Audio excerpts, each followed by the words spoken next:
Jai Radha Madhava Kunja Bihari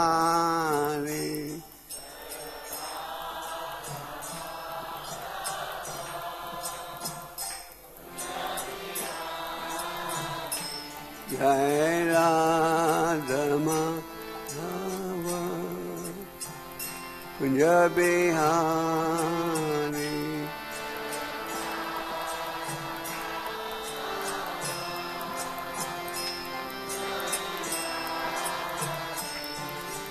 Gopi Jana Vallabha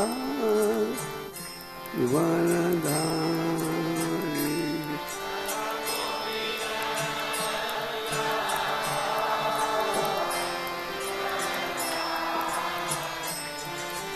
Gopi Jana Vallabha Varadhari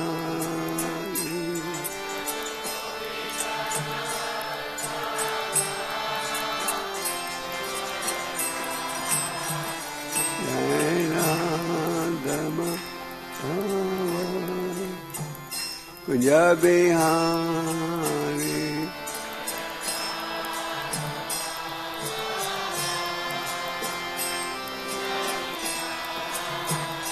Jai Radha Madhava Kunja Bihari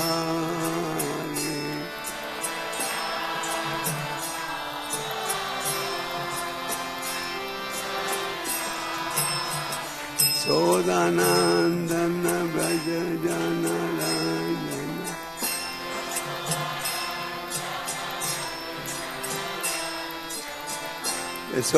Sodanandana Braja Jana Ranjana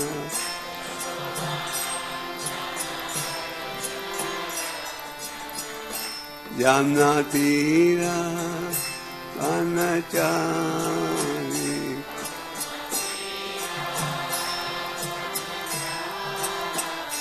Jamna Tira Vanachari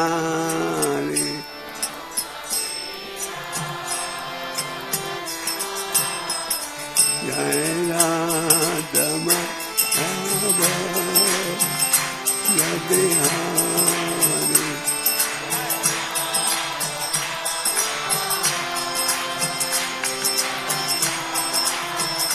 Jai Radha Madhava Kunja Bihari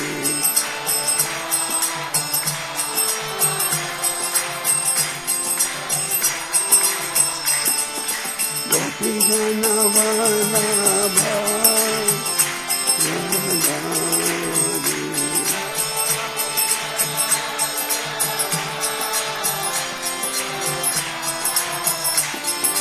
Gopi Jana Vallabha Varadhari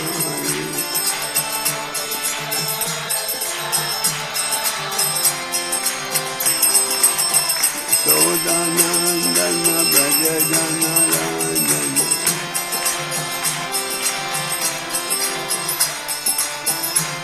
Sodanandana Braja Jana Ranjana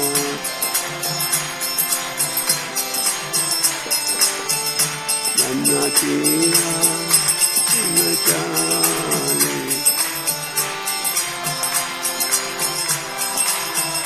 Jamna Tira Vanachari Jai Radha Madhava Kunja Bihari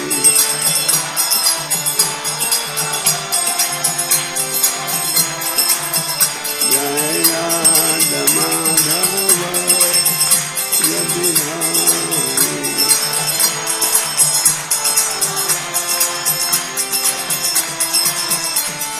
Gopi Jana Vallabha Varadhari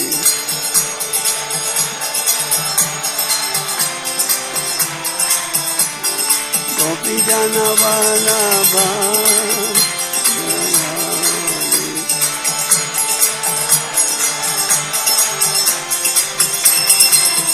Sodanandana Braja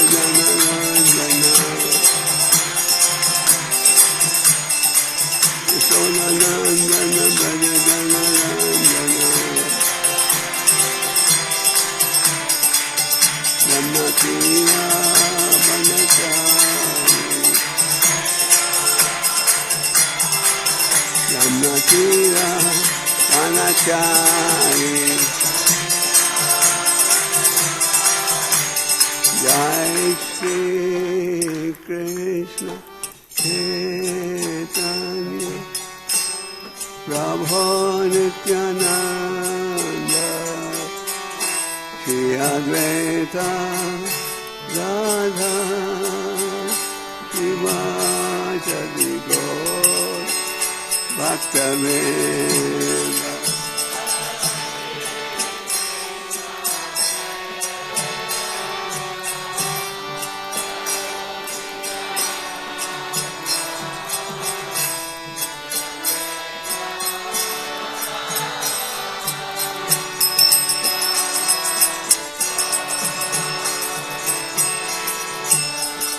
जय श्री कृष्ण चैतन्य प्रभु नित्यानंद श्री अद्वैत राधा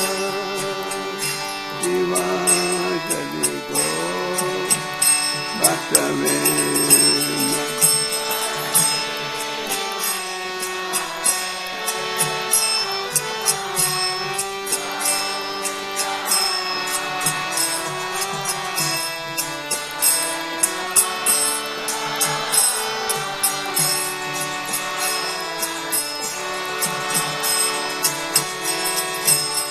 जय श्री कृष्ण चैतन्य प्रभु नित्यानंद श्री अद्वैत राधा शिवासादि गौर भक्तवृंद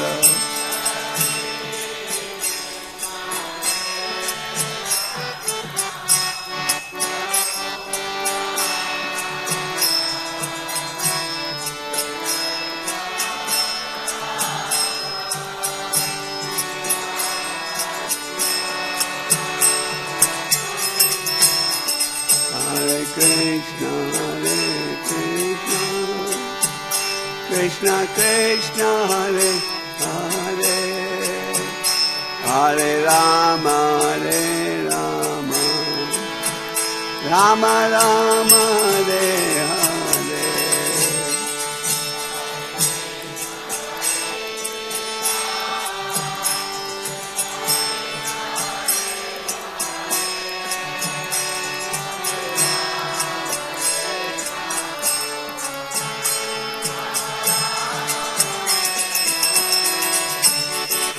Hare Krishna Krishna Krishna Hare Hare Hare Rama Rama Rama Hare Hare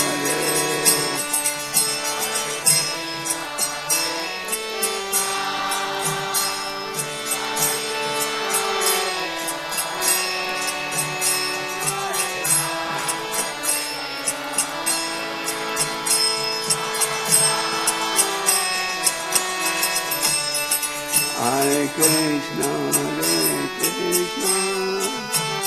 Krishna Krishna Hare Hare Hare Rama Rama Rama Hare Hare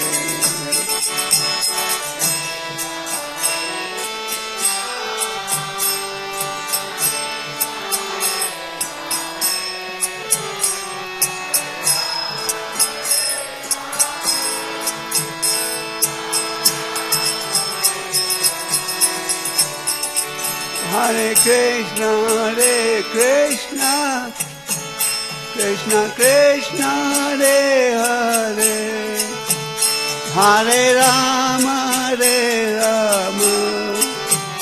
Rama Rama Hare Hare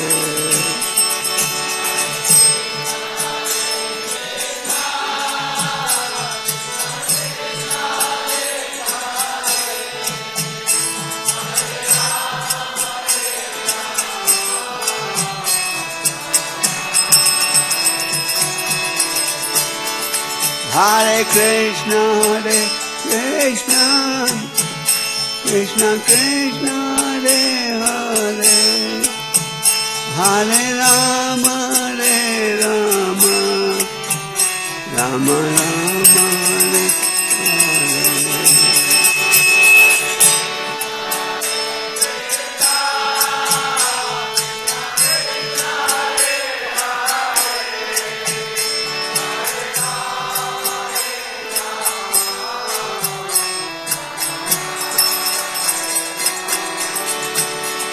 Hare Krishna, Krishna Krishna, Hare Rama, Rama Rama, Hare Hare.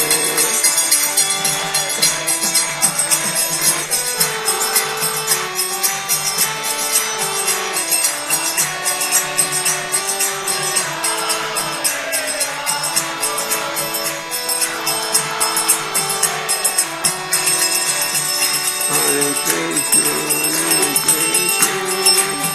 Krishna Krishna, Hare Rama,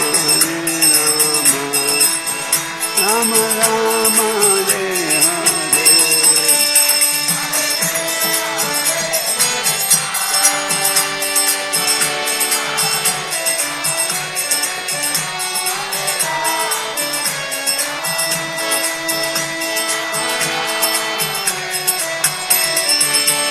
Hare Krishna, Krishna Krishna, Hare Hare, Hare Rama, Rama Rama, Hare Hare.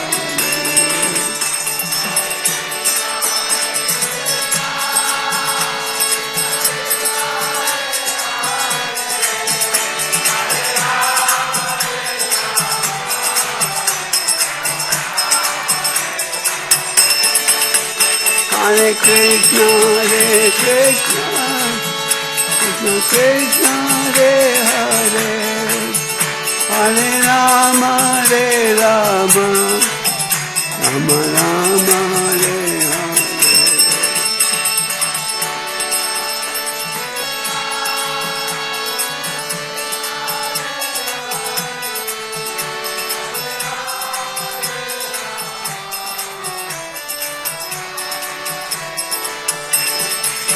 Hare Krishna,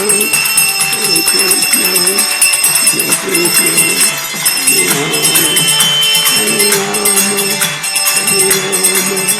Rama Rama, Hare Hare.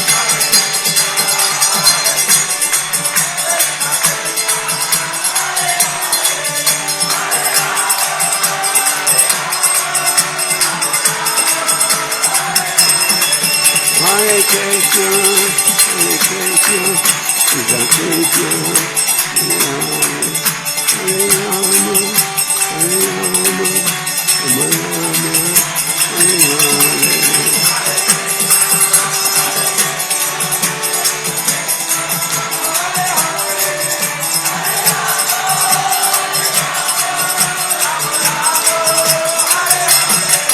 Jai Prabhupada, Prabhupada, Jai Prabhupada.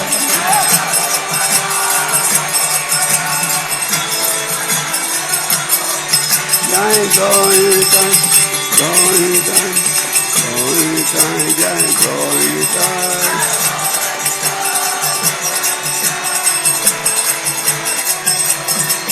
Jai Radha Parsati Radhe.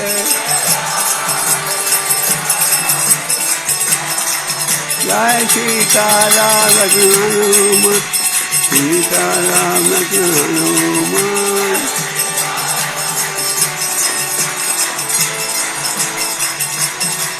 Haribo, Haribo, Haribo.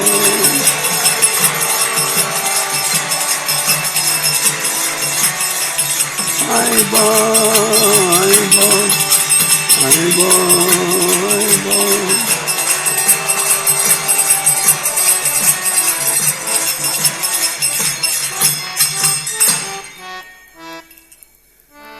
ओम विष्णुपाद परमहंस परिव्राजकाचार्य द्वारि मिथिला बेचन भक्तिदान स्वामी श्री श्री गौरताय की श्री श्री राधा पादाचार्य की श्री श्री सीताराम लक्ष्मण हनुमान महानंदपुरी तेरभावती देखी महानंदपुरी तेरभावती देखी All glory to the Samuduri. All glory to the Samuduri. All glory to the Samuduri. All glory to Sri Guru and Sri Guranga.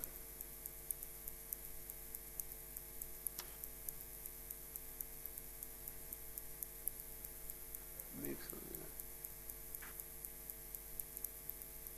One श्लोक कौन से आदि आए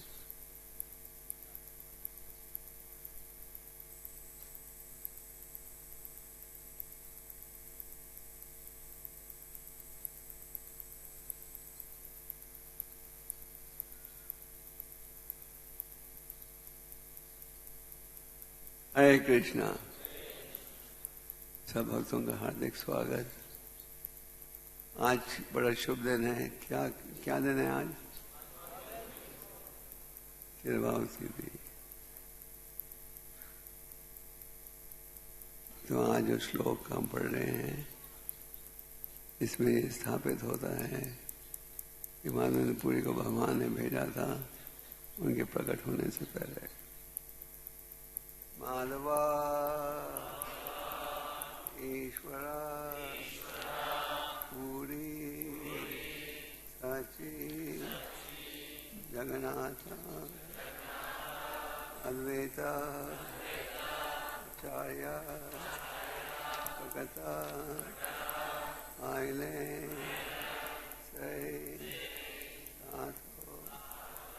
माधव ईश्वरपुरी सची जगन्नाथ वेदाचार्य प्रगता हाइले से माधव ईश्वरपुरी सची जगन्नाथ वेदाचार्य प्रगता हाइले से साथ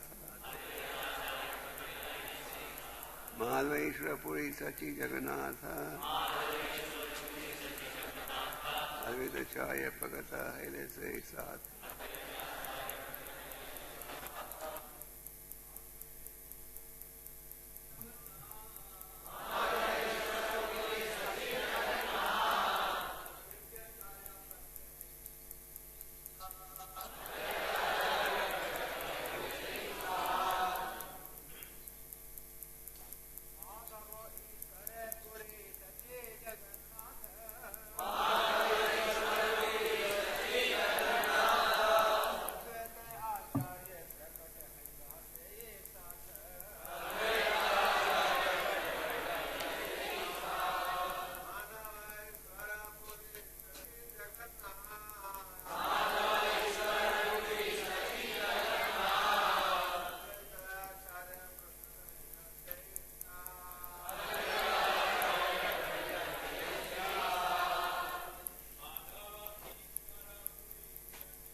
वैष्णव देवियां,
शब्दार्थ बोलिए।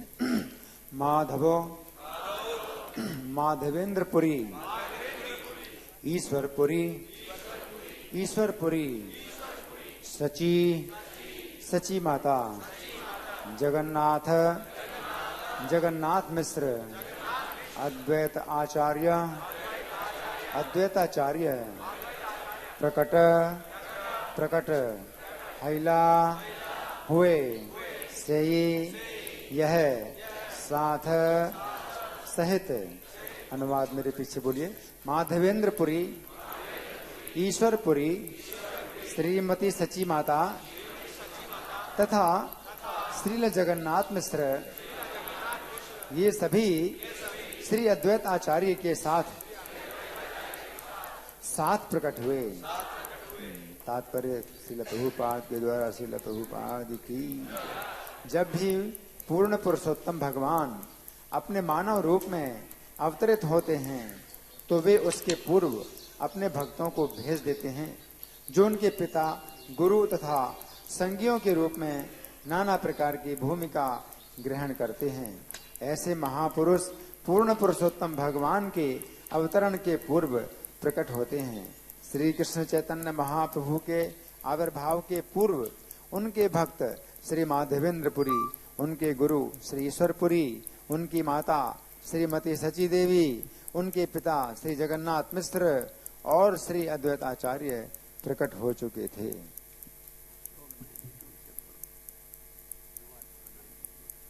अच्छा 92 से तो प्यार संख्या 92 का अनुवाद है।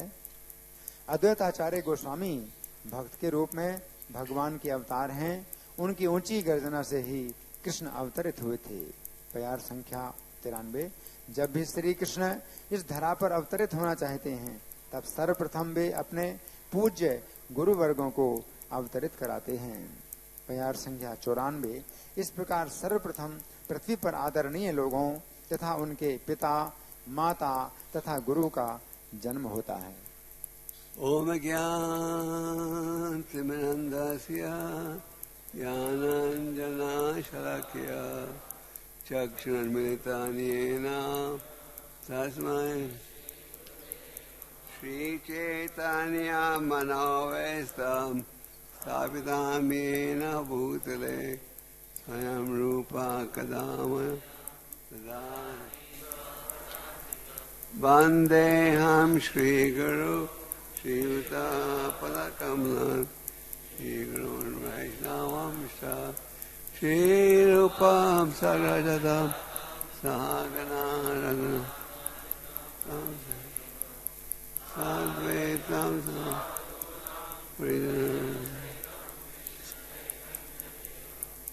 श्री राधा कृष्ण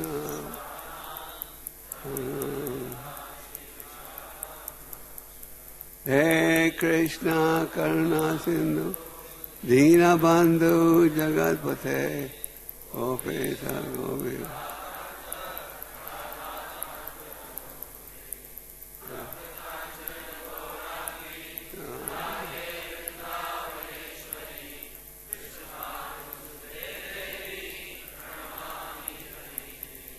वांछा कल्पत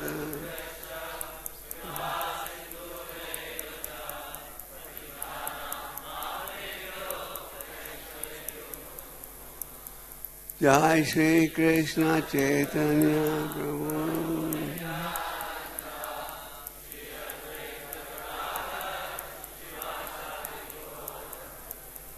हरे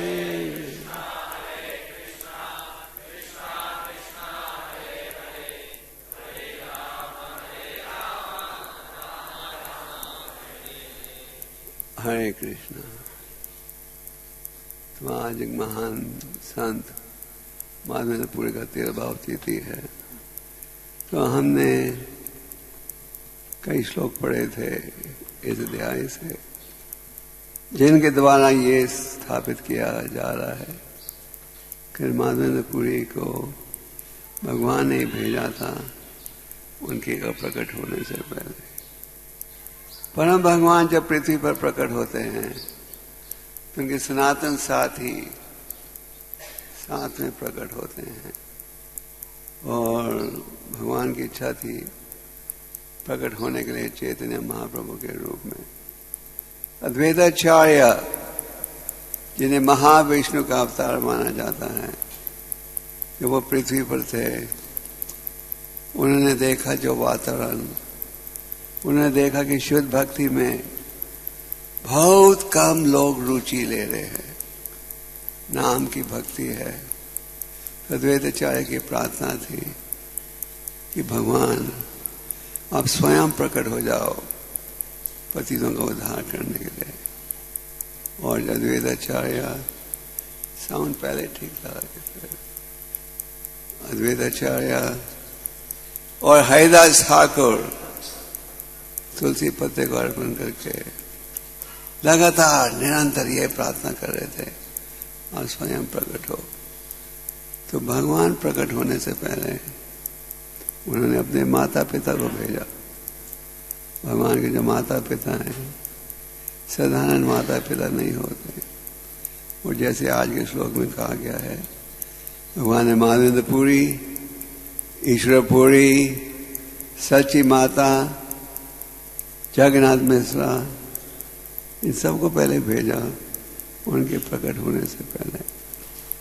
वैसे तो माधवेंद्रपुरी ईश्वरपुरी के गुरु थे, और माधवेंद्रपुरी के द्वारा हमें शुद्ध भक्ति का ज्ञान प्राप्त होता है। माधवेंद्रपुरी बहुत ही ऊंचे कोटि के संत हैं, और चैतन्य चरितमृता में मध्य लीला 4थे अध्याय में बड़े गहराई के साथ वर्णन है माधवेंद्रपुरी की भक्ति के विषय में। चैतन्य महाप्रभु संन्यास लेकर यात्रा करते हुए यमुना में पहुंचे अपने साथियों के साथ, और जब वो यमुना में पहुंचे तो वहां एक बड़ा प्राचीन प्रसिद्ध मंदिर है, किसका? राधा गोपीनाथ का। कहा जाता है कि जो विग्रह है उस मंदिर में उनको स्वयं भगवान राम ने बनाया था। भगवान राम सीता को बता रहे थे मैं द्वापर युग में प्रकट होऊंगा इस रूप में। तो चैतन्य महाप्रभु संन्यास लेने के पश्चात अलग अलग स्थानों की यात्रा कर रहे थे, और यात्रा करते करते उड़ीसा पहुंचे, यमुना पहुंचे, जहां की जब उन्होंने राधा गोपीनाथ का दर्शन लिया, इतना आनंद आया भगवान के सुंदर विग्रह का दर्शन लेके, बड़े उत्साह से नाचने लगे। और उस समय एक फूल का हार जो गोपीनाथ जी के हाथ में था वो गिरा महाप्रभु के गले के ऊपर, और महाप्रभु बड़े प्रसन्न हुए, भगवान का हार मेरे ऊपर गिरा है। और महाप्रभु को फिर याद आया ये कथा जो कि उनके गुरु ईश्वरपुरी ने सुनाई थी। ईश्वरपुरी थे महाप्रभु के गुरु। जब भगवान प्रकट हुए चैतन्य महाप्रभु के रूप में, जब भी उन्होंने संदीपनी मुनि को गुरु के रूप में स्वीकार किया। भगवान गुरु के रूप को स्वीकार करते क्यों? अपने आचरण से प्रजा को शिक्षा देते हैं कि अगर हमें आध्यात्मिक उन्नति चाहिए तो क्या आवश्यक है। तो ईश्वरपुरी ने अपने गुरु की महिमा करते हुए ये कथा महाप्रभु को सुनाई थी, जिसका वर्णन बड़े गहराई के साथ चैतन्य चरितामृत में है। और महाप्रभु जब पहुंचे इस मंदिर में तो उन्हें याद आ गया क्या ये पूरी कथा। तो माधवानंद पुरी बहुत ही ऊंची कोटि के भक्त है, और भगवान के ने कहा नित्यानंद से, जो व्यक्ति माधवानंद पुरी की इस लीला का को ध्यान से सुनेगा उसे अवश्य ही भगवत प्रेम प्राप्त होगा। माधवानंद पुरी इतने ऊंचे कोटि के भक्त थे कि दिन रात हरि का नाम लेते रहते थे। और सन्यासियों में वो पारमहंसा के स्टेज पर थे। जब व्यक्ति पारमहंसा होता है तो कुछ मांगता नहीं। वैसे तो सन्यासी को ये अधिकार है घर घर जाकर भीख मांगे, पर पारमहंसा स्टेज में वो कुछ नहीं मांगता किसी से। अगर किसी ने कुछ खाने के लिए दे दिया तो खा लिया, नहीं दिया तो भूखा रह जाएगा। और दिन रात माधवानंद पुरी जब बादल भी देखते थे, बादल को देखते ही नाचने लगते रहते, उन्हें कृष्ण भगवान याद आते थे। तो पूरा 24 घंटे कृष्ण के चिंतन, कृष्ण का नामों का उच्चारण। अगर किसी ने कुछ खाने के लिए दिया खा लिया, नहीं तो भूखा रहते थे। हम भक्तों जैसे नहीं, हमें तो 3 बार दिन में प्रसाद चाहिए। तो माधवानंद पुरी ने एक दिन गोवर्धन की परिक्रमा समाप्त की थी, और समाप्त करके गोविंद कुंड में विश्राम कर रहे थे। गोविंद कुंड के वो स्थान है जहाँ की इंद्र ने भगवान का अभिषेक किया था। इंद्र देवता घमंडी हो गए थे। ब्रजवासियों ने भगवान के कहने पर सलाना इंद्र यज्ञ रोक दिया। नंद महाराज इंद्र यज्ञ कर रहे थे, और भगवान ने उनसे पूछा, पिता ये क्या यज्ञ कर रहे हो, किसकी खुशी ले क्या कर रहे हो? पिता ने उत्तर नहीं दिया। पिता ने सोचा कि मेरा छोटा बेटा समझ नहीं पाएगा। फिर बेटे ने कहा, बेटों से कोई छुपाई थोड़ी जाती है बात, बताइए क्या कर रहे हो? फिर पिता ने कहा, हम सब किसान हैं, किसान निर्भर हैं इंद्र की कृपा के ऊपर, और अगर हम यज्ञ नहीं करेंगे तो वर्षा की प्राप्ति नहीं होगी। खैर भगवान ने उन्हें प्रभावित कर दिया कि ऐसा यज्ञ की कोई आवश्यकता नहीं। तो इंद्र को जब पता लगा कि इस छोटे बालक के कहने पर नंद महाराज और ब्रजवासियों ने इंद्र यज्ञ रोक दिया है, तो इंद्र ने क्रोधित होकर समता का बादल भेजे। इतने समता का बादल जब हिलते हैं तो ऐसी आवाज करते हैं जैसे कि भूकंप आ रहा है, और बड़ी तेजी के साथ बारिश बरस रही थी, हर पानी का बूंद खंबे जितना भारी था। ब्रिजवासी घबरा गए, उन्हें लगा कि अभी हम डूब जाएंगे।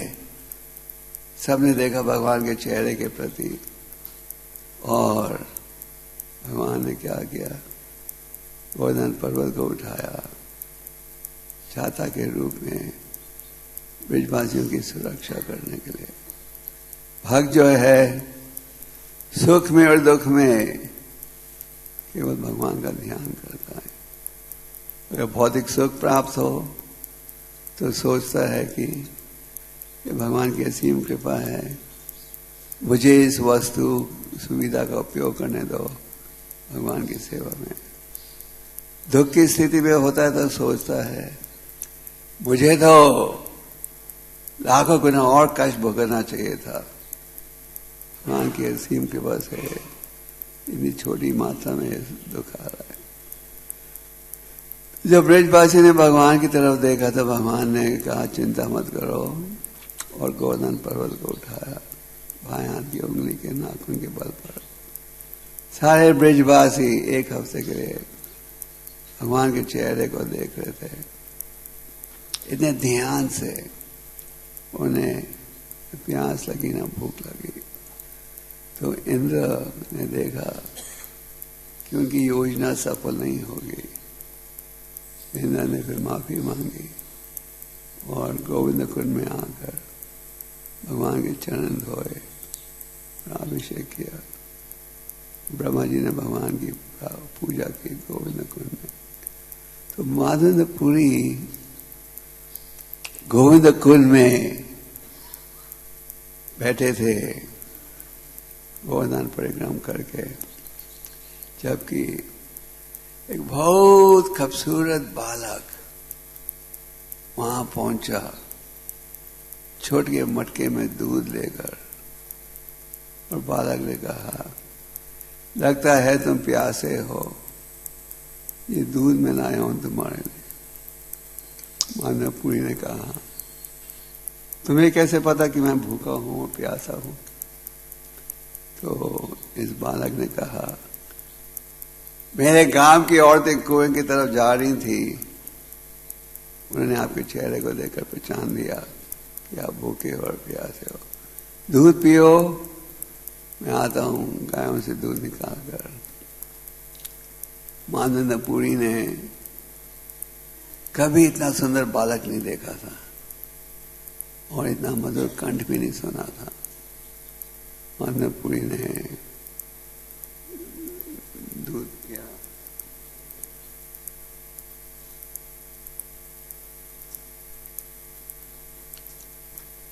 माधवपुरी ने दूध पिया और राह देख रहा था कब वो खूबसूरत बालक आएगा, उसकी मधुर कंठ में फिर सुनूंगा और ये मटका वापस करूंगा।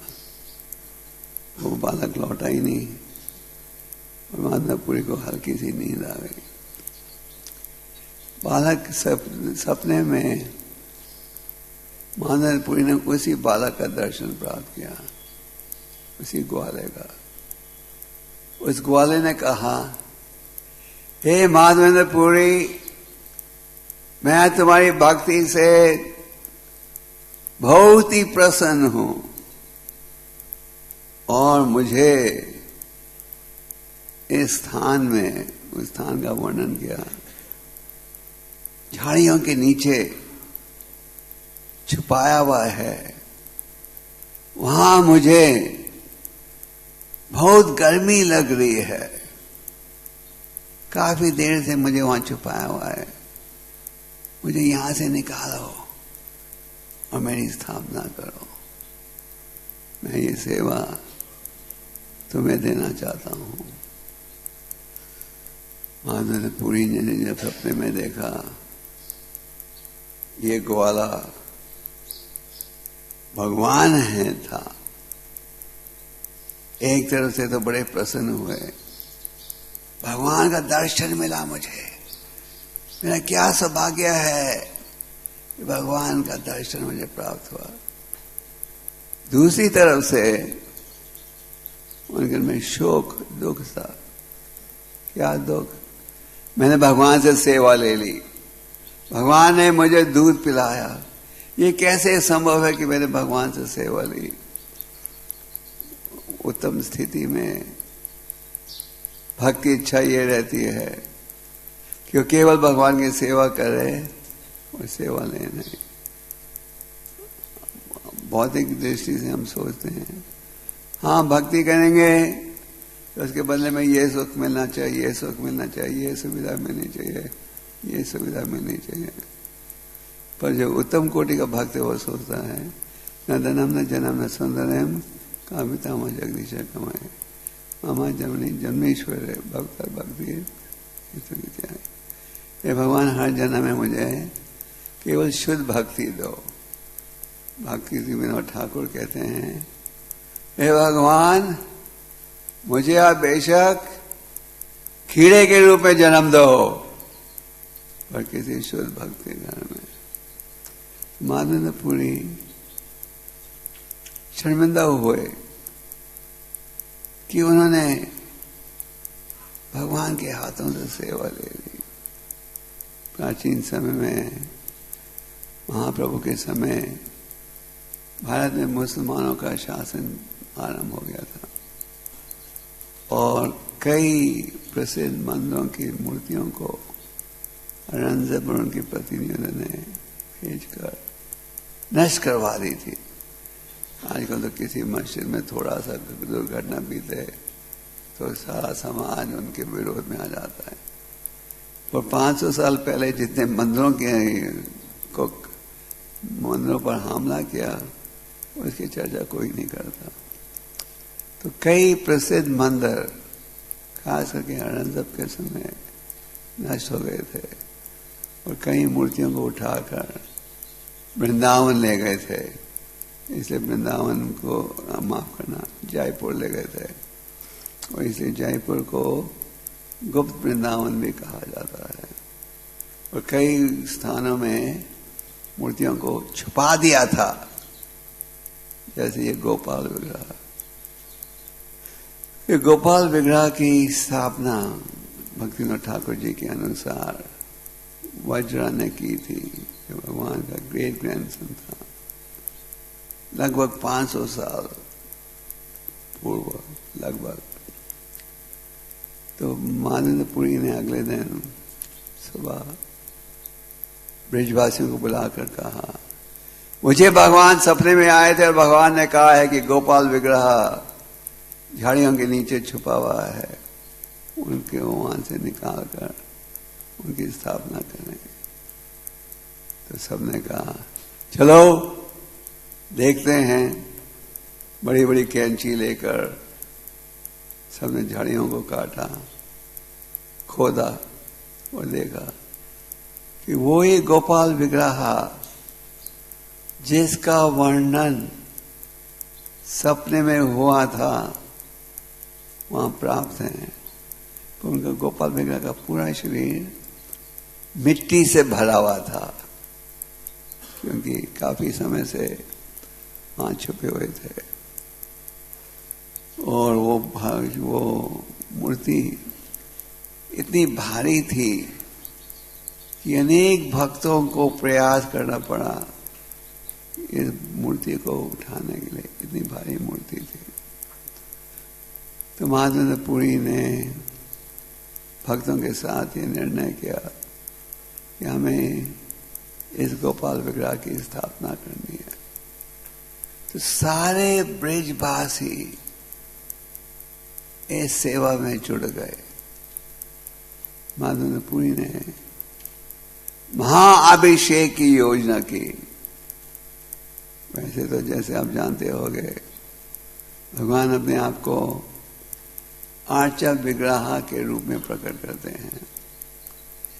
इस आर्चा विग्रह और भगवान में कोई अंतर नहीं। कम बुद्धि के व्यक्ति कहते हैं देखो इन मूर्खों को मूर्ति पूजा कर रहे हैं, पत्थर की मूर्ति स्थापना कर दी और कहते हैं भगवान है। पर हमारे सिद्धांत के अनुसार भगवान के लिए कोई कार्य असंभव नहीं। भगवान अपने आप को आर्य विग्रह के रूप में प्रकट कर सकते हैं, पर इस आर्य विग्रह भगवान में कोई अंत नहीं। आप स्नान करते हो, भगवान भी स्नान करते हैं। जो ब्राह्मण दीक्षित हैं वो जानते हैं कि भगवान का रोज अभिषेक होता है। और जैसे माधवेंद्र पुरी ने महाअभिषेक किया, हम लोग भी महाअभिषेक करते हैं। अभी गौर पूर्णिमा का महाअभिषेक करोगे, जन्माष्टमी के उत्सव में महाअभिषेक होता है, राधाष्टमी में होता है। तो अभिषेक तो वैसे मूर्तियों का रोज होता है। आप रोज भोजन खाते हो, भगवान भी खाते हैं। तो भगवान 56 भोग भी खाते हैं अरे जगन्नाथपुरी में।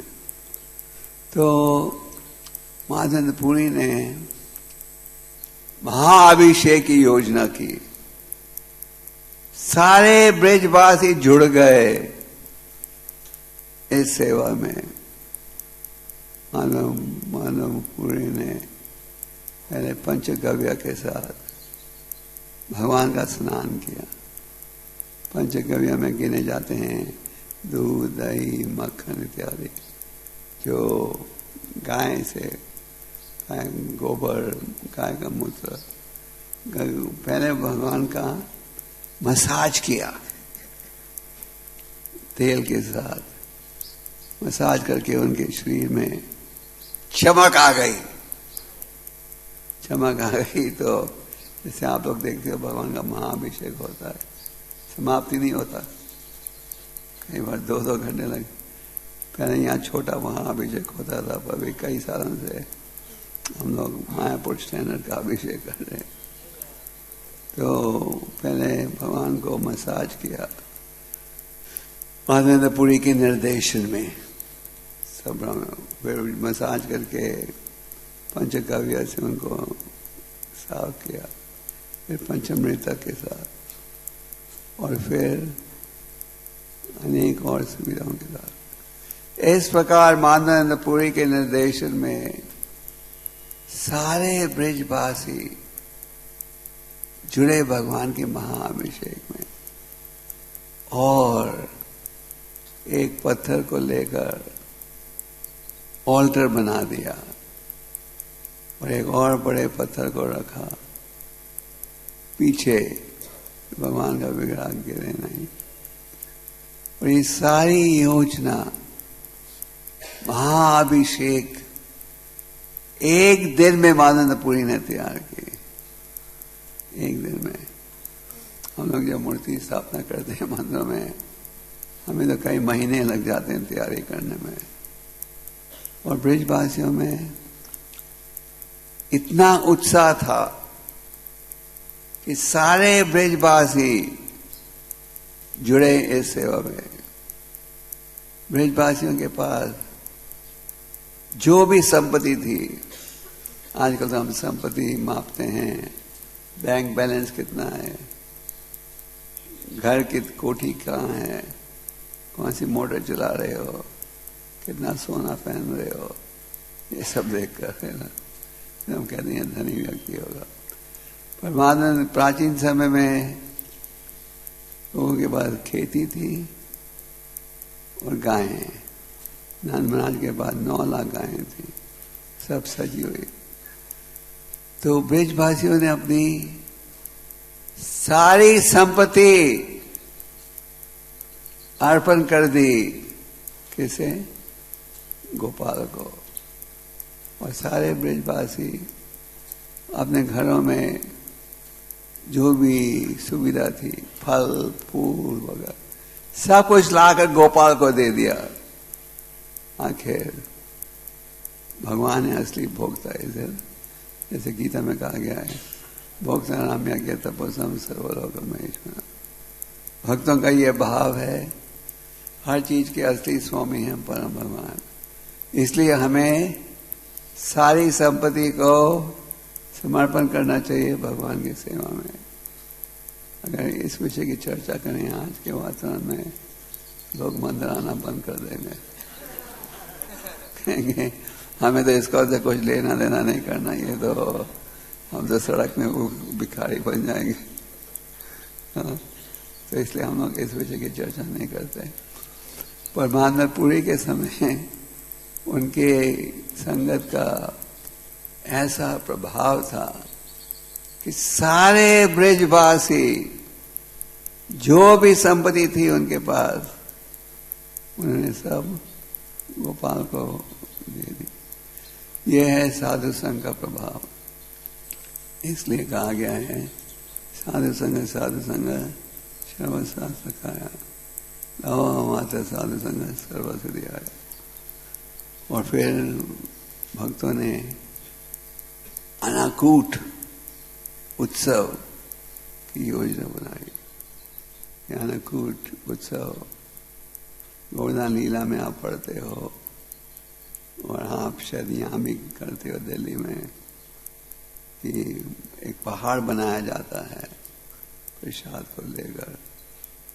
तो रोज ब्रजवासी, कोई ना कोई ब्रजवासी कहता था आनंदपुर से, आज अनाकूट मेरी तरफ से होगा, अगला कहता था आज मेरी तरफ से होगा। इस प्रकार रोज अनाकूट उत्सव हो रहा था। तो आनंदपुरी ने बहुत ही बड़े महाअभिषेक की योजना की। महाअभिषेक के पश्चात भगवान को भोग लगा। जैसे आप देखते हो यहाँ अभिषेक होगा गौर पूर्णिमा वाले दिन, फिर भगवान को वस्त्र पहनाए जाएंगे, नए वस्त्र। तो माधवपुरी ने भी यही किया, महाअभिषेक किया, फिर नए वस्त्र बनवाए थे, भगवान को नए वस्त्र पहनाए। वस्त्र पहनाने के पश्चात सब भक्तों के सहयोग से भगवान को बहुत बड़ा भंडारे का भोग लगा, और भोग लगने के बाद सबको बांटा। तो इस प्रकार माधवपुरी ने बहुत बड़ा उत्साह किया, और स्वयं माधवपुरी भगवान की सेवा कर रहे थे। और भोग के साथ उन्होंने भगवान के लिए एक बिस्तरा भी बनाया। तो आपको क्या बिस्तरा, भगवान क्या सोते हैं? हाँ, भगवान सोते हैं। हमारे मंदिर में आप ऑल्टर में जाओ तो ऑल्टर के पीछे छोटा बिस्तरा भी दिखेगा आपको।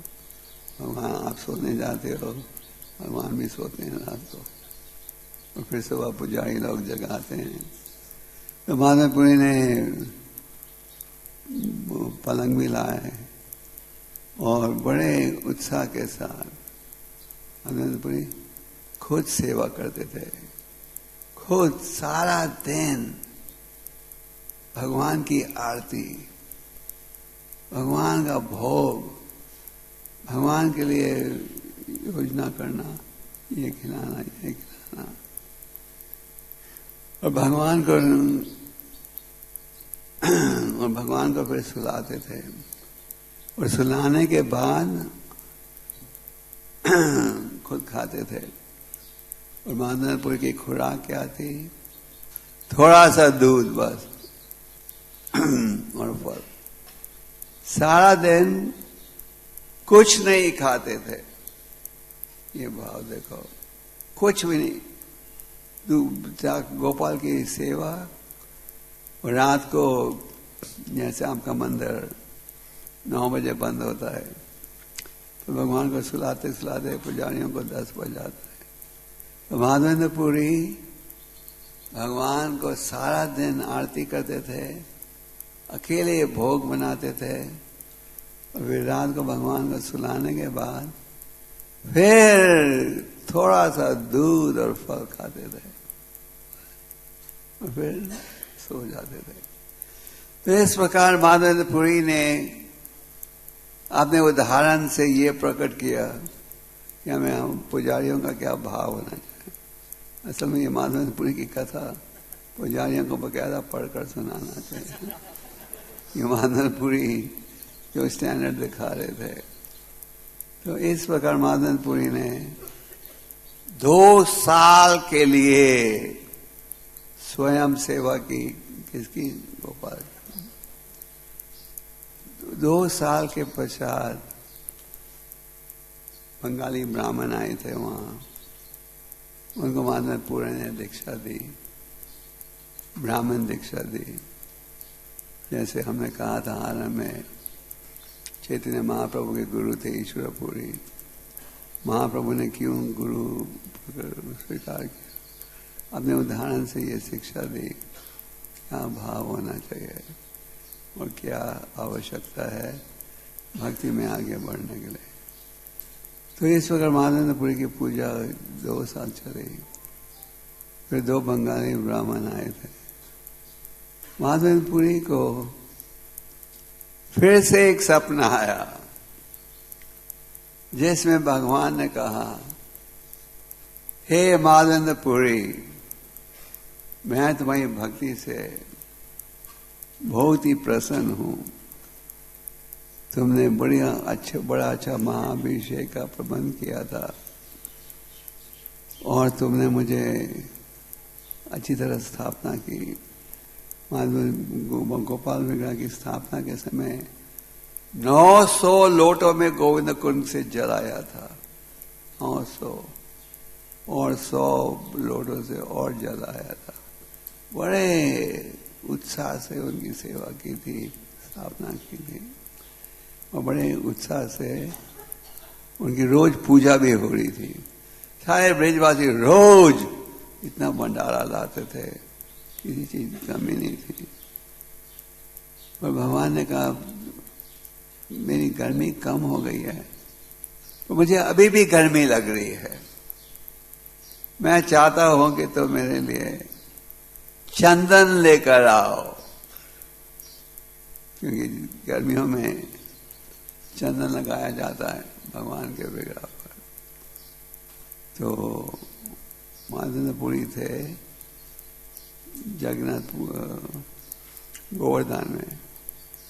गोवर्धन में गोपाल विग्रह की स्थापना हुई थी और भगवान ने आदेश दिया, चंदन लेकर आओ मेरे लिए, मुझे गर्मी लग रही है।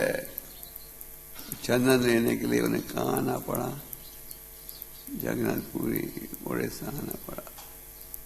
आजकल अगर आपने यात्रा करनी है वृंदावन से मायापुरी और जगन्नाथपुरी की, आप हवाई जहाज पकड़ते हो या ट्रेन पकड़ते हो, कार में तो नहीं जाते, काफी लंबा सफर है, पर कार में भी जा सकते हो। पर उन दिनों में ना कोई स्कूटर, ना कोई गाड़ी थी, ना हवाई जहाज था। हजारों मीलों की यात्रा थी। कितने माइल होंगे जगन्नाथपुरी से? अंदाजा 1500-200 किलोमीटर।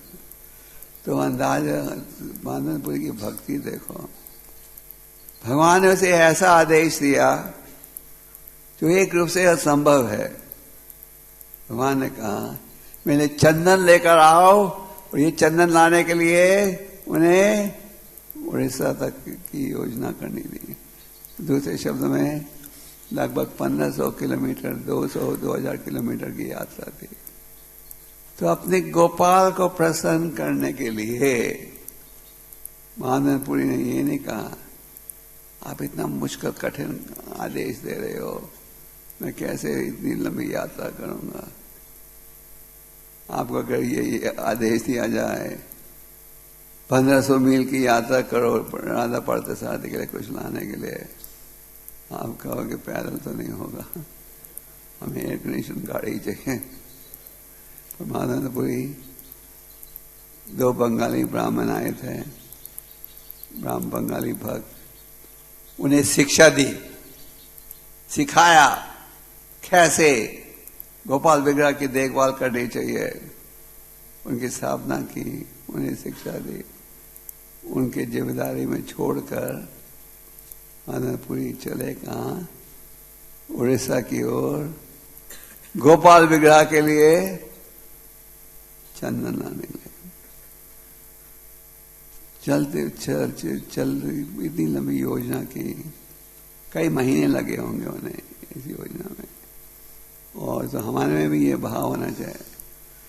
भगवान की सेवा में कई बार कठिन कार्य भी करने पड़ते हैं। एहसान सेवा तो सबको अच्छा लगता है, हमारी असली परीक्षा होती है जब कोई कठिन कार्य भगवान देते हैं।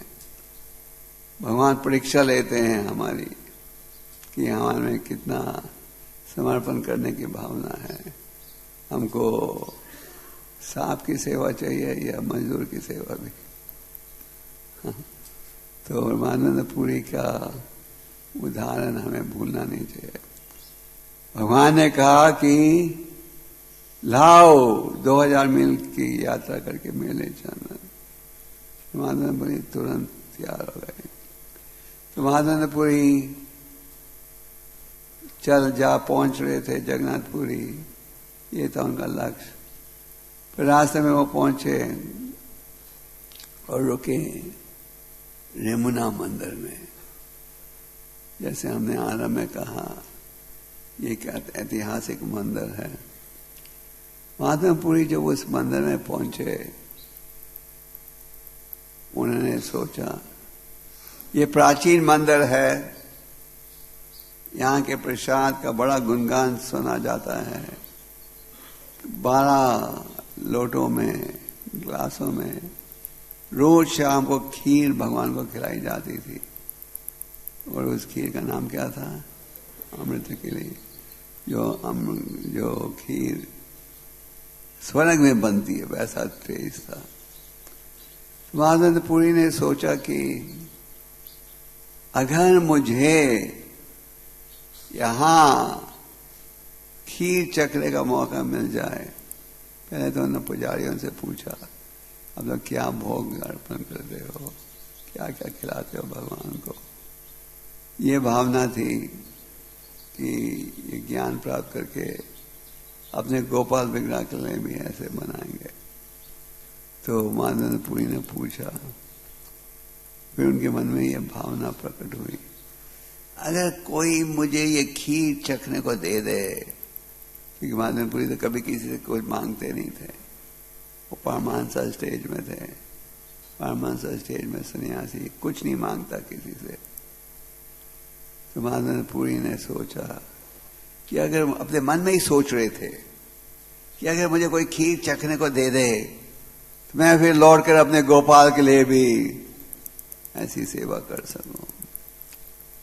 पर यह भावना प्रकट हुई जबकि भगवान को भोग लग रहा था। ब्रह्मानंदपुरी शर्मिंदा हो गए।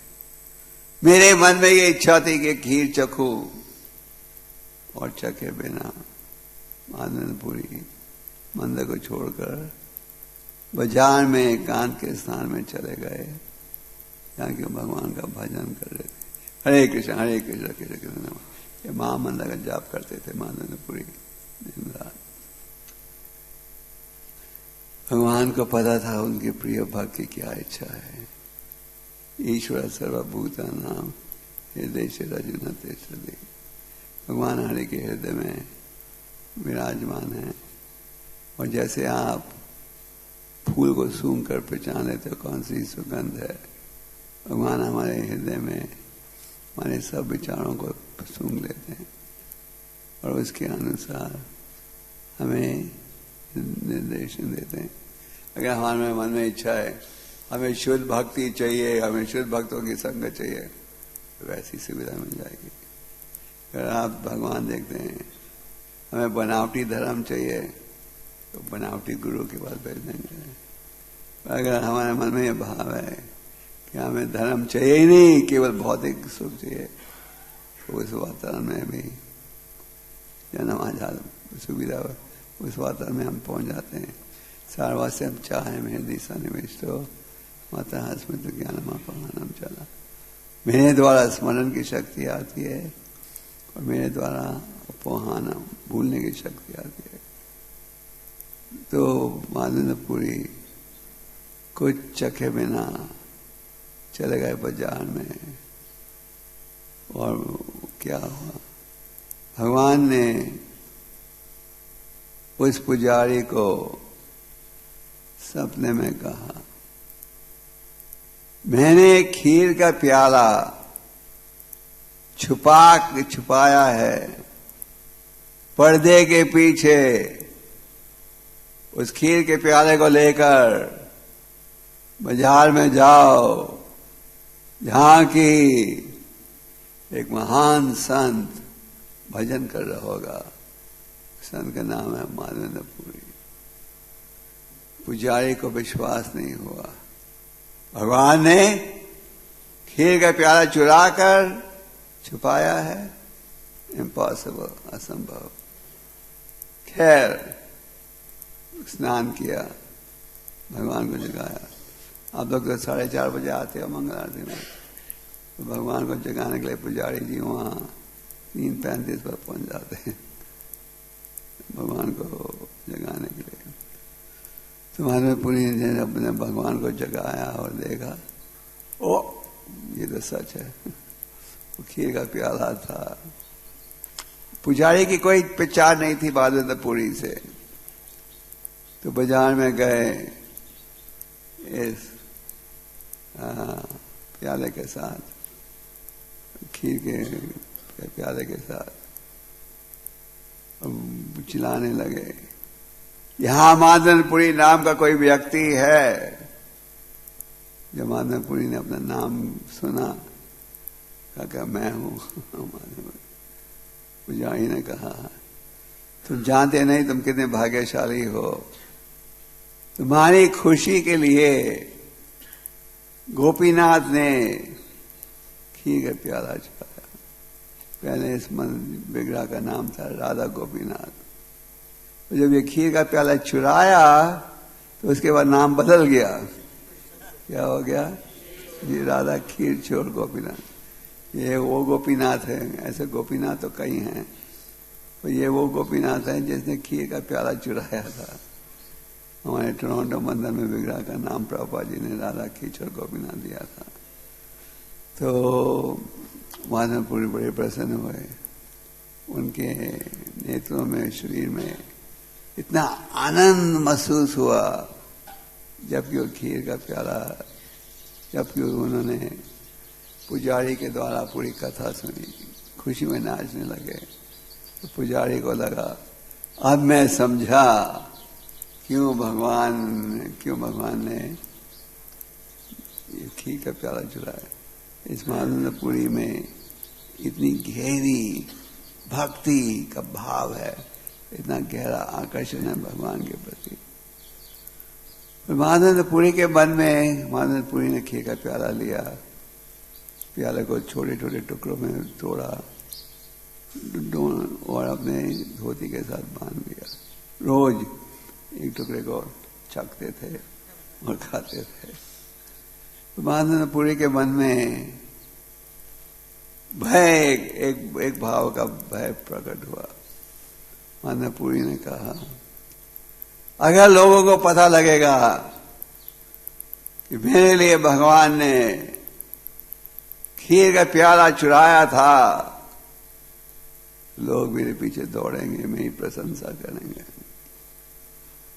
जो शुद्ध भक्त हैं वो ये सोचते हैं कि मेरे में कोई गुण है ही नहीं, मैं अवगुणों से भरा हुआ हूं। जैसे उदाहरण के लिए कृष्णदास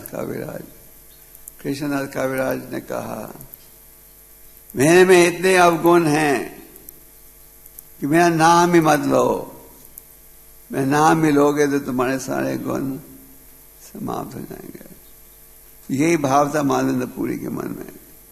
माधवेंद्र पुरी ने सोचा, अगर लोगों को पता लग जाएगा कि मेरे लिए भगवान ने खीर का प्याला चुराया था, तो सब मेरी प्रशंसा करेंगे। हमारी क्या स्थिति है? अगर कोई हमारी प्रशंसा नहीं करे तो वो दोषी बन जाता है, एनवियस, द्वेष भाव का व्यक्ति है, मेरी प्रशंसा नहीं करे। हम तो चाहते हैं कि दिन रात हमारी प्रशंसा ही सुने। हाँ जी रमता, हमारी प्रशंसा ही लोग करते रहे। पर भक्ति सिद्धांत जी कहते थे कि बी वेयर ऑफ फ्लैटरर्स, उनसे सावधान रहो जो कि आपकी प्रशंसा करते हैं, हाँ, आपका जेब भी काटेंगे। तो माधवेंद्र पुरी चल पड़े रेबना से जगन्नाथपुरी की तरफ। जब वो जगन्नाथपुरी पहुंचे तो उन्होंने पुजारियों को कहा, गोपाल की पूरी कथा सुनाई कि किस प्रकार जगन्नाथपुरी आए हैं एक लक्ष्य के साथ, एक उद्देश्य के साथ कि मैंने चंदन ले जाना है और कैंफर गोपाल की सेवा के लिए। ये था उनका भाव। माधवपुरी जब ये अपनी पूरी कथा सुनाई गोपाल की, जगन्नाथपुरी मंदिर के अधिकारी सबने कहा हमें सेवा करनी चाहिए, हमें माधवपुरी का सहयोग दे। और 80 पाउंड चंदन और 8 आउंस कैंफर पूजा जगन्नाथपुरी के अधिकारियों ने योजना बनाकर दे दिया। साथ में 2 सेवक भी दिए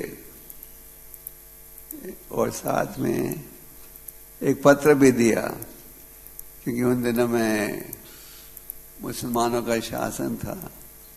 तो चुंगी में जो अधिकारी थे अक्सर मुसलमान थे और ये मुसलमान अधिकारी साधुओं को बहुत तंग करते थे। तो जगन्नाथपुरी के अधिकारियों ने एक पत्र दिया कि हमें दान में दे रहे हैं चंदन। तो चंदन लेकर महानंदपुरी चले। कहाँ? जगन्नाथपुरी से कहाँ पहुंचना था उन्होंने? ब्रज गोवर्धन ब्रज। रास्ते में फिर से रुके यमुना मंदिर में एक रात के लिए। और जब यमुना मंदिर पहुंचे तो वहां के पुजारी, अब तो पहचान हो गई थी, तो उन्होंने बड़े आदर से उनका स्वागत किया, रहने के लिए बड़ा सुंदर स्थान दिया, जबरदस्ती उन्हें प्रसाद भी खिलाया। और उस दिन रात को महानंदपुरी को फिर एक सपना आया और सपने में गोपाल बिगड़ा। गोपाल बिगड़ा कौन थे? तो गोवर्धन में गोपाल बिगड़ा ने कहा, महानंदपुरी, मैंने तुम्हारी परीक्षा ली थी, मैंने तुम्हें ऐसा आदेश दिया जिसको निभाना आसान नहीं था। तो हमें भी तैयार रहना चाहिए। भक्ति के मार्ग में कई बार बहुत से चैलेंजेस आते हैं, बहुत से कठिन कार्यों का सामना करना पड़ता है, तो हमें तैयार रहना चाहिए। जब प्रभुपाद जी भारत में आए थे, भक्तों के पास रहने की कोई सुविधा नहीं थी। वो हरे कृष्ण लैंड जो बॉम्बे में आप देखते हो, जब प्रभुपाद जी वहाँ थे, उनमें भक्त कहते हैं चूहे रोज रात को आकर काटते थे, वो सोने की भी जगह नहीं थी। तो जब भी भक्तों ने पीछे नहीं हटे, तो माधवपुरी जब यमुना में थे, वहां ने कहा, मैंने तुम्हारी परीक्षा ली थी, तुम कामयाब हो गए इस परीक्षा में। मेरे में और गोपीनाथ में कोई अंतर नहीं। ये चंदन कैंपर लेकर तुम गोपीनाथ के शरीर में लगा दो। तो माधवपुरी ने 2 हफ्तों के लिए जितना चंदन था रोज पीसते थे और वो दूसरों से पिसवाते थे और भगवान को सजाते थे चंदन के साथ। जब भगवत सपने के विषय में माधवपुरी ने पुजारियों को कहा कि भगवान ने सपने में कहा है चंदन गोवर्धन लाने के बजाय गोपीनाथ को दे दें, वो तो बड़े प्रसन्न हो गए, खुश हो गए। इस प्रकार चंदन यात्रा योजना भी आरंभ हुई। तो माधवपुरी बहुत उच्च कोटि के भक्त है और चैतन्य महाप्रभु ने नित्यानंद से कहा कि जो व्यक्ति इस कथा को सुनेगा वो अत्यंत भाग्यशाली है, भगवत प्रेम प्राप्त कर सकेगा। तो माधवेंद्रपुरी के कई भक्त थे। जब माधवेंद्रपुरी यात्रा कर रहे थे गोवर्धन से जगन्नाथपुरी की, तो रास्ते में वो रुके थे शांतिपुर में। आज के दिन इस समय शांतिपुर में एक बहुत बड़ा उत्सव हो रहा है इस्कॉन के भक्तों के द्वारा। हजारों लाखों लोगों को आज भंडारा दिया जा रहा है। माधवपुरी जब गोवर्धन से निकले थे तो रास्ते में शांतिपुर में रुके थे, जहां की उनका परिचय हुआ अद्वैताचार्य के साथ। अद्वैताचार्य ने जब माधवेंद्रपुरी की भक्ति देखी और माधवेंद्रपुरी ने देखा कि अद्वैताचार्य की भक्ति, अद्वैताचार्य ने कहा मुझे दीक्षा दो। अद्वैताचार्य ने माधवेंद्रपुरी से दीक्षा ली और माधवेंद्रपुरी ने लक्ष्मी तीर्थ से दीक्षा ली थी। तो माधवेंद्रपुरी के अनेक भक्त थे, जिनमें एक थे ईश्वरपुरी और एक और थे रामचंद्रपुरी। रामचंद्रपुरी का खास गुण क्या था? अब गुण उनकी एक आदत थी सन्यासियों में कमियां निकालने के लिए। जैसे एक सन्यासी आए थे जगन्नाथपुरी में, तो रामचंद्रपुरी ने उनका बड़ा स्वागत किया, बहुत उत्साह से उनकी सेवा की और फिर महाप्रसाद उनके सामने रखा। सन्यासी ने कहा, परमानंदपुरी ने, इतना प्रसाद सन्यासी के लिए खाना शोभा नहीं देता, सन्यासी को कम खाना चाहिए। तो रामचंद्रपुरी कहने लगे, अरे ये तो महाप्रसाद है, महाप्रसाद की बेइज्जती कर रहे हो, ये तो अपराध हो जाएगा नहीं खाओगे तो। किसी न किसी चापलूसी से फिर सन्यासी पुरी महाराज ने प्रसाद सब ग्रहण कर लिया। फिर जब ग्रहण कर लिया, रामचंद्रपुरी ने कहा, देखो ढोंगी सन्यासी, सन्यास लिया है, दुनिया को दिखा रहे हम त्यागी हैं और खाते हैं गृहस्थ से भी ज्यादा। एक दिन माधवेंद्रपुरी रामचंद्रपुरी पहुंचे महाप्रभु के कमरे में। गर्मी का समय था, फर्श में चींटियां चल रही थी। माधवेंद्रपुरी ने यह देखकर कहा, लगता है हमारे सन्यासी को मीठी चीजों का बहुत शौक है, इसलिए ये चींटियां घूम रही हैं। मीठी चीजें खाओगे तो इंद्रियों को वश में नहीं ला सकोगे। ये उन्होंने कहा किसके विषय में?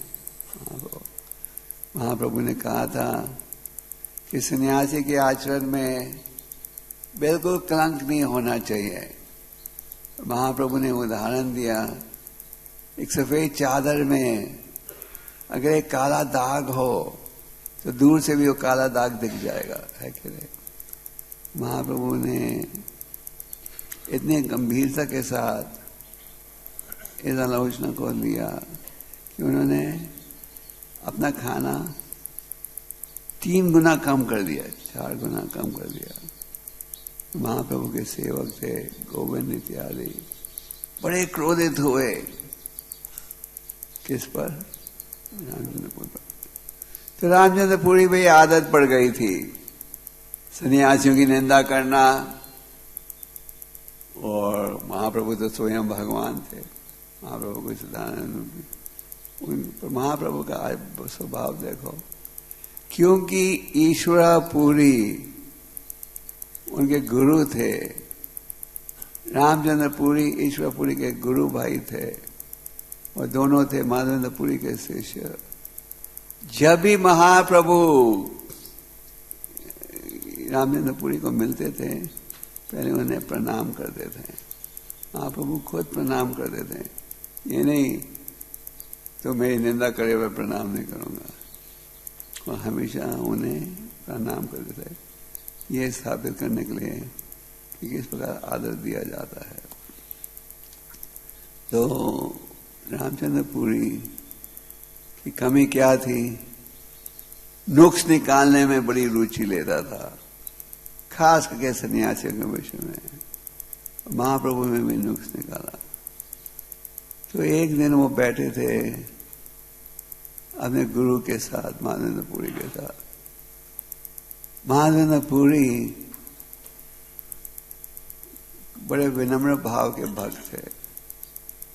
उनके अंतिम दिन थे पृथ्वी पर। तो ये भाव प्रकट कर रहे थे कि अभी मेरा शरीर मैं त्याग रहा हूं, तो लगता है ये व्यस्त में गया है, क्योंकि मैं भगवान का समर्पण नहीं कर पाया। माधवेंद्र पुरी ने ये शिक्षा दी कि सेपरेशन में कैसे हम भगवान की सेवा कर सकते हैं। तो बड़े बड़े विनम्र भाव को प्रकट कर रहे थे कि उनके मन में, हृदय में मथुरा का भाव स्थापित नहीं हुआ। तो रामचंद्र पुरी ने ये सुन लिया, तो वो अपने गुरु को शिक्षा देने लगा। तुम गुरुजी ब्रह्मांड का चिंतन क्यों नहीं करते? आपको राधा कृष्ण का प्रेम प्राप्त नहीं हुआ, आप ब्रह्मांड का चिंतन करो, मतलब मायावादी बन जाओ। तो जब गुरु ने सुना शिष्य कह रहा है मायावाद ब्रह्मांड का चिंतन करो, गुरु ने कहा निकल जाओ मेरी नजरों से, क्योंकि अगर तुम्हें देखते हुए मैं शरीर त्यागूंगा, मेरा जीवन असफल माना जाएगा। यम यम वापि स्मरण भवम। तो ये परिणाम हुआ। तो इससे हमें क्या शिक्षा मिलती है? हमें यह शिक्षा मिलती है कि हमें वैष्णव अपराध से सावधान रहना चाहिए। रामचंद्र पुरी की क्या कमजोरी थी? पहले एक सन्यासी का नुक्स निकाला, फिर चैतन्य महाप्रभु जी समय भगवान है उनके नुक्स निकाला, फिर अपने गुरु में नुक्स निकालने लगे, गुरु को शिक्षा देने लगे। अंत में गुरु ने कहा निकल जाओ मेरी नजरों से, तुम्हें अगर देखते हुए जीवन त्यागूंगा तो सफल माना जाएगा। इसकी तुलना में ईश्वर पुरी के विषय में हम पढ़ते हैं, जो बड़े विनम्र भाव से अपने गुरु की सेवा कर रहे थे। उनकी बुरी आयु में उनके मल पेशाब सबको वो साफ करते थे, और गुरु को उठाते हुए देख कदमों में। आप लोग जब जिन्होंने मायापुर में परिक्रम की, आप लोग जगन्नाथ बाबू जी की समाधि में गए थे, हो गए तो बिहारी लाल उनका शिष्य अपने गुरु को टोकरी में बिठाकर अपने सिर में उठा के ले जाता था हर जगह। तो जब माधवेंद्र पुरी ने देखा ईश्वर पुरी का भाव, तो उन्होंने क्या आदेश दिया, क्या कहा?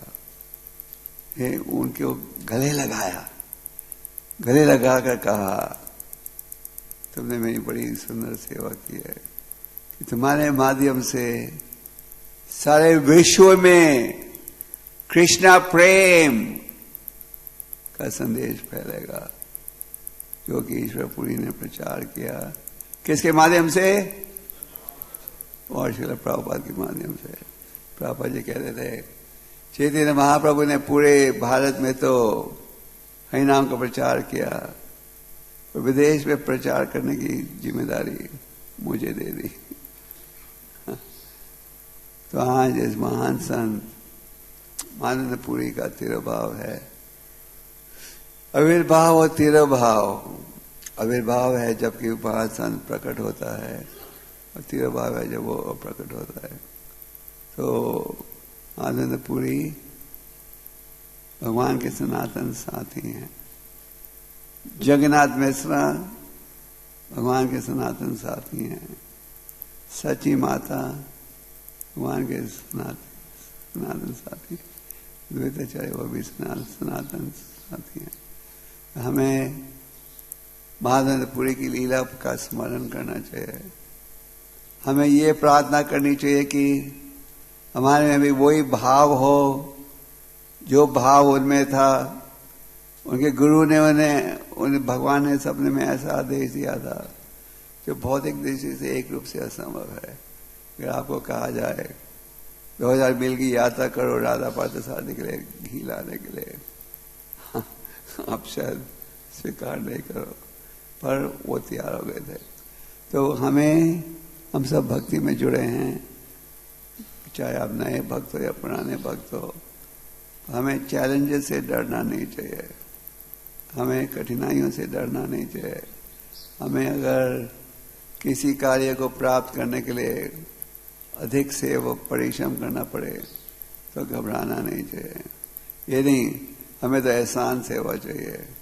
ऐसे भौतिक समाज में जितना कठिन कार्य उतनी उच्ची तनख्वाह, है ना। उसी प्रकार जितनी कठिनाई हो, जितना बोझा उठाओगे भगवान के लिए उतनी ज्यादा कृपा मिलेगी, और जितना कम बोझा उठाओगे उसी मात्रा में कृपा भी मिलेगी। भगवान कहते हैं सर्वधर्मा परित्यज्य मामेकं शरणं व्रज हम तो सर्वे पापे वयं मोक्षयामि मा शुचः। सब धर्मों को छोड़ो। इसका ये अर्थ नहीं इस्लाम छोड़ो, जू छोड़ो, क्रिश्चियनिटी छोड़ो और हिंदू बन जाओ। इसका मतलब है तन मन धन सब समर्पण करो मेरी सेवा में। जैसे जब गोपाल विग्रह की स्थापना की तो जितने ब्रिजवासी थे सबने सब कुछ जो था समर्पण किया, और बहुत ही जल्द गोपाल बन गए खेती गायों सबके ईश्वर। जब प्रभुपाद जी ने लंदन में राधा कृष्ण की स्थापना की थी तो उन्होंने उन विग्रह का नाम दिया था श्री श्री लंदनेश्वर, पूरे लंदन के स्वामी। इस प्रकार आपके राधा पार्थसारथी केवल इस मंदिर के स्वामी नहीं, दिल्ली की सारी संपत्ति के स्वामी हैं। तो हमें महानंदपुरी से प्रार्थना करनी चाहिए कि हम भी उनकी कृपा से अच्छे भक्त बने, समर्पण भगवान की सेवा का भाव बढ़े। और नित्यानंद जी ने कहा जो व्यक्ति ध्यान से महानंदपुरी की कथा सुनेगा क्योंकि हृदय में भगवत प्रेम प्राप्त होगा। तो श्रवणम कीर्तनम में हमें रुचि बढ़ानी चाहिए, और श्रवणम कीर्तनम में रुचि बढ़ाएंगे तो चेतन ब्रह्मार्जनम संभव होगा। चेतन ब्रह्मार्जनम संभव होगा, फिर आनंद बुद्धि वर्धनम भी संभव होगा, फिर आप असली आनंद प्राप्त। ये गोपाल विग्रह का इतनी सुंदरता थी कि जब कोई भी आता था गोपाल विग्रह का दर्शन लेने तो उनके जितने भौतिक कष्ट दुख था सब समाप्त हो जाता था। ब्रिजवासी जब भगवान के चेहरे का दर्शन ले रहे थे, जब तेजी से बारिश बरस रही थी, उन्हें इतना आनंद आ रहा था कि भूख और प्यास सब मिट गई। उसी प्रकार जब आप भगवान के आर्चा विग्रह का दर्शन लेते हो और ध्यान से दर्शन लो, उनकी सेवा में जुड़ो, तो आपको जो भौतिक भूख है, भौतिक प्यास है, हमें ये ऐश्वर्य चाहिए, ये धन चाहिए, ये आदर चाहिए, ये पोष चाहिए, ये चाहिए, वो चाहिए, ये सारे भाव मिट जाएंगे। फिर आपके मन में एक ही भाव रहेगा कि हम भगवान की सेवा करें। तो ये है महानंदपुरी की कथा का संदेश वहाँ की। और भगवान के आर्चा विग्रह को हमें स्वयं भगवान मानना चाहिए। यह नहीं सोचना चाहिए ये पत्थर की मूर्ति है, लोहे की मूर्ति है वगैरह। हमें ये समझना चाहिए भगवान प्रकट हुए आर्चा विग्रह में, और जितने ध्यान से आप सेवा करोगे उतनी मात्रा में भगवान आपको सुरक्षा भी करेंगे और बुद्धि भी देंगे। हम सबका भाव होना चाहिए कि हम तन मन धन से भगवान की सेवा करें, उनके आदेश के अनुसार चलें। महानंदपुरी की, प्रभुपाद की। गौर प्रेमानंद। हरे कृष्णा। श्री गोपाल कृष्ण गोस्वामी महाराज की। कोई प्रश्न है? हाँ, एक प्रश्न। हरि बोल।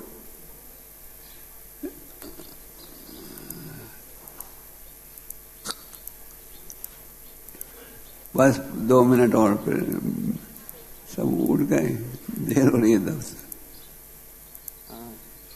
Hare Krishna Maharaj.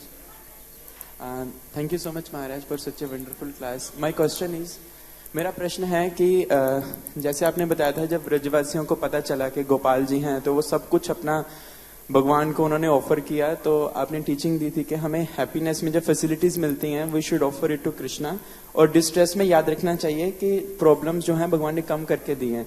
लेकिन मैं देखता हूँ कि जब डिस्ट्रेस आती है हेल्थ वाइज या कुछ और प्रॉब्लम्स आती हैं तो उस समय वीकनेस ऑफ हार्ट बहुत फील होती है, और ये मतलब इतना अप्लाई नहीं हो पाता ये वाला, तो क्या करना चाहिए? मतलब कि हम सोचते हैं ये दुर्घटना हमें क्यों आई। हाँ जी। हम तो भगवान के भक्त हैं, दीक्षा ली हुई है, ब्राह्मण दीक्षित है, हमें बीमारी क्यों आई, हमें कष्ट क्यों आया। तो ये सबसे पहली भूल ये है कि हम सोचते हैं कि भक्ति का परिणाम ये होना चाहिए कि सुख ही सुख प्राप्त हो। हमें ये सोच लेना चाहिए कि हम सब यहाँ कैदी हैं, जेल खाने में हैं, हम सब का पापों का परिणाम है, वो हम भूल जाते हैं। हम सोचते हैं कि हम सबका पापों का इतिहास अच्छा है।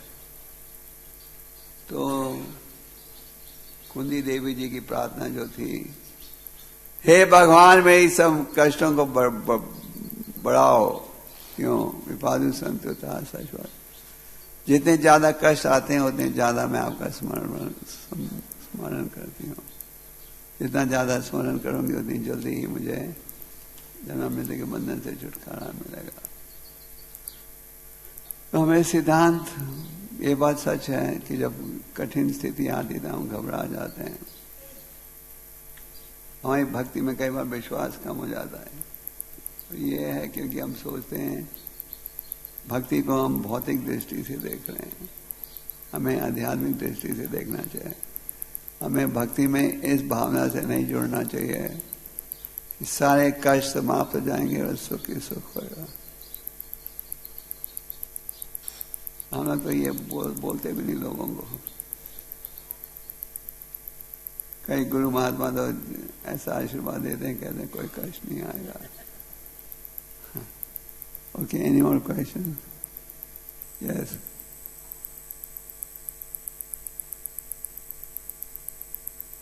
हरे कृष्ण। हरे कृष्ण महाराज। महाराज जैसे ध्रुव महाराज को नारद मुनि ने आशीर्वाद दिया, उनको मंत्र विधि बताई थी, तो उन्होंने मांगा था 3 लोगों से भी मुझे बड़ा राज्य मिले।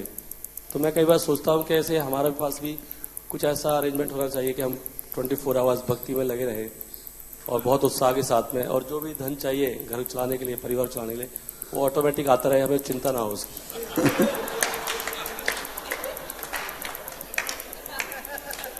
ये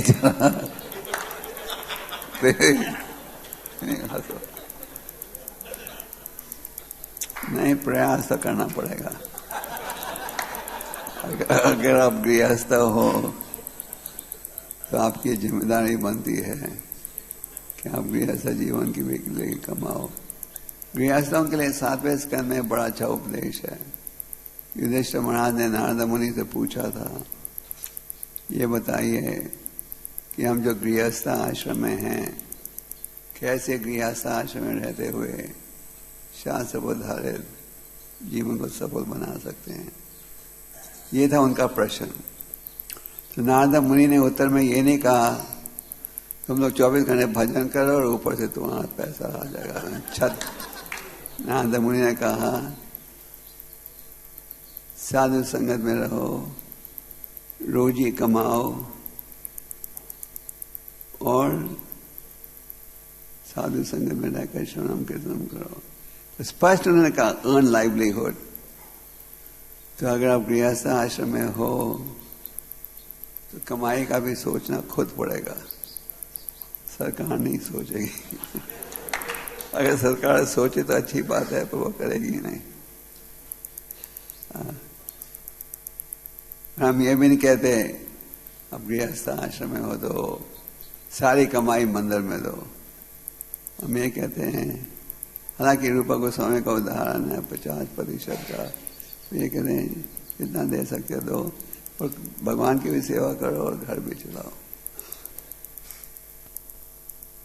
okay, there was some lady over there. No, yes. हरे कृष्णा महाराज। महाराज आपका लेक्चर बहुत अच्छा था, बिल्कुल परफेक्ट था। अब जैसा कि ये प्रभु जी ने प्रश्न किया कि जब दुख आता है तो हम विचलित हो जाते हैं, तो मेरी एक बार राधा कुंड माता जी से बात हो रही थी, तो वो कह रही थी कि दुख क्यों आते हैं जब यज्ञ में दीक्षा के समय सारे पाप खत्म हो जाते हैं, तो दुख क्यों आते हैं? तो सारे पाप खत्म नहीं होते हैं। हाँ, चलो क्वेश्चन क्या है? महाराज, क्योंकि भगवान भक्ति को बढ़ाने के लिए चैलेंजेस देते हैं, तो क्या ये जो प्रॉब्लम्स आती हैं ये भगवान के द्वारा दिए गए चैलेंजेस ही हैं, या ये पास्ट लाइफ रिएक्शंस भी हैं? कई बार कर्मों का परिणाम समझना महान संतों के लिए भी कठिन हो जाता है। भीष्म देवी समझ नहीं पाए, पांडव भाइयों को इतना कष्ट क्यों भुगतना पड़ा। तो कर्म की थ्योरी बड़ी गहरी है। जो पाप हमें, जो कष्ट अगर हमें भुगतना पड़ता है, तो एक रूप से आप कह सकते हो पापों का परिणाम है, पर वो कम हो जाता है। पर साथ में भक्ति के रास्ते में चैलेंजेस भी आती हैं, और चैलेंजेस को स्वीकार कर लेना चाहिए। जैसे प्रभुपाद के जीवन में क्या देखते हो, कई समस्याओं का सामना प्रभुपाद जी को करना पड़ा, पर वो घबराए नहीं। हमारे कई देशों में भक्त जहाँ प्रचार कर रहे हैं, इतनी कठिनाइयों का सामना करना पड़ता है। यस महाराज, अगर आप इजाजत दें तो ये प्रभु जी का जो प्रश्न था रोजी अर्निंग के ऊपर, उसमें एक विचार प्रस्तुत कर सकते? हाँ महाराज, जैसा कि ये प्रभु जी बोल रहे थे कि ऐसा क्यों नहीं होता ग्रस्तों के लाइफ में कि वो सारा दिन सर्व करें और भगवान उनको मेंटेन करे, तो मेरा विचार ये था कि सारा दिन तो हम नौकरी नहीं करते, जो समय है बाकी का, अगर उसमें हम अच्छे से सर्व करें तो भगवान उसको रिड्यूस करना शुरू कर देते हैं, हमारे वर्क टाइमिंग्स को, जैसा कि कई लोगों के साथ हुआ। तो धीरे धीरे, क्योंकि हम पहले भगवान को ऑफर करते हैं, तो भगवान भी फैसिलिटेट करते ही जाते हैं। तो ऐसा कई भक्तों की लाइफ में देखा गया कि वो सर्व करना चाह रहे थे, उन्होंने किया अपने वर्क के बावजूद भी, और भगवान ने धीरे धीरे फैसिलिटेशन बढ़ाया जिससे कि वो और कर पाए। जितना हो सके हमें सेवा करनी चाहिए। Okay, thank you very much. Hare Krishna.